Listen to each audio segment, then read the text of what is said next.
Catholic News Roundup is brought to you in part by PewSitter.com, your online Catholic newspaper for the third millennium, CatholicMediaCoalition.org, in line with the Church, online with the world.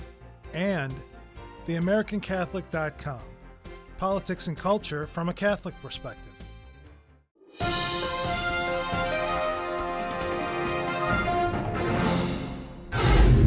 Hello and welcome to today's edition of Catholic News Roundup. I'm Matthew McAuliffe. Sex education back in session. Parents in New York City will no longer be explaining the birds and the bees to their kids because city government is taking control. The New York Times says the new mandatory lessons for children as young as 11 will include how to put on a condom, as well as being told when to begin having sex, according to the city's Department of Education. The Big Apple is reverting back to these curriculum requirements after almost 20 years, and Mayor Bloomberg's administration says it is targeting children of Black and Latino families. The change requires students to take at least one semester of the sexual education curriculum, which is being recreated by a $130 million budget over the next 3 years. And another state executive is making policy demands for contraception in Kentucky hospitals. The church's teaching on contraception is causing the governor of Kentucky to question a large but controversial healthcare merger. You may remember the Louisville Carrier-Journal paper's editorial ripping the proposed merger between Louisville University Hospital and Catholic St. Joseph's Health System, where the paper ranted about how, quote, no religious group should hold veto power over any legal medical procedure performed at a public hospital, end quote. The governor holds concerns in step with the paper that the so-called public mission of the university hospital cannot be hindered from providing so-called reproductive services. The nonprofit Catholic Health Initiatives would own 70% of the merged companies, according to CatholicCulture.org, making Catholic teaching a primary concern in policy decisions regarding abortions, sterilizations, and contraceptive distribution.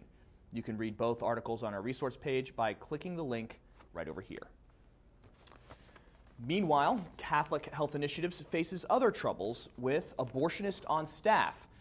A Catholic hospital in Colorado has sparked outrage because its longest-serving physician is none other than abortionist Richard Grossman. Grossman, who says he is a Quaker, has made headlines before by saying he himself performs abortions because he is Christian. Lila Rose of Live Action led a protest in front of the Durango Hospital owned by Catholic Health Initiatives, which was supported by the local diocese of Pueblo. Lifeguard Executive Director Dan Anguis says, quote, we're sending a clear message to the rest of the country that you cannot call yourself a Catholic hospital while opening your doors to outspoken enemies of the church, like a proud Planned Parenthood abortionist, end quote. Similar situations at Catholic hospitals have been identified in other parts of the country, and Catholic News Roundup will bring you more information as stories develop. Stay with us. We'll be back in just a few seconds. Catholic News Roundup is brought to you in part by NewOxfordReview.org, the voice of Catholic Orthodoxy, in print and on the web, and RenewAmerica.com, expanding the influence of America's grassroots in the cause of freedom. Beckham's baby defended.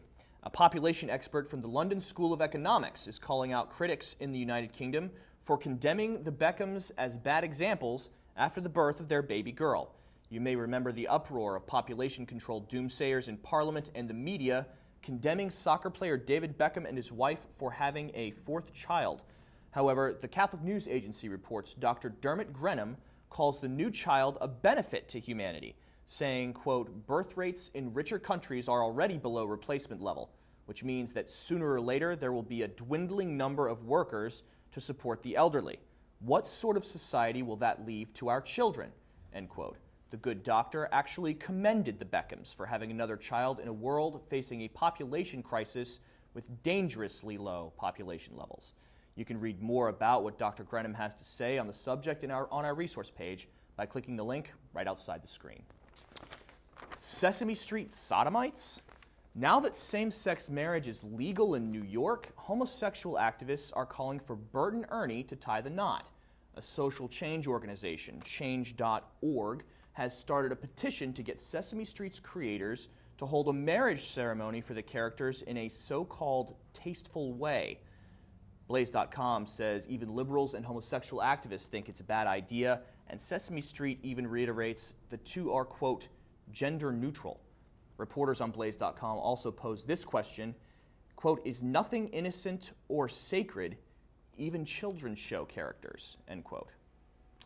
I'm Matthew McAuliffe. Thanks for tuning in. Be sure and tune in tomorrow for your daily dose of Catholic News Roundup right here on RealCatholicTV.com. And be sure to check out The Vortex today, where Michael talks about the state of Europe and the Pope's anticipated arrival for World Youth Day. Also stay tuned for special reports from Spain, as Michael will be coming to us from World Youth Day in Madrid next week, right here on Catholic News Roundup. And you might want to check out our website, nobullinmadrid.com, with all the details about where Michael will be appearing. Thanks for tuning in. Be sure to tell all your friends about us. And as always, God bless you.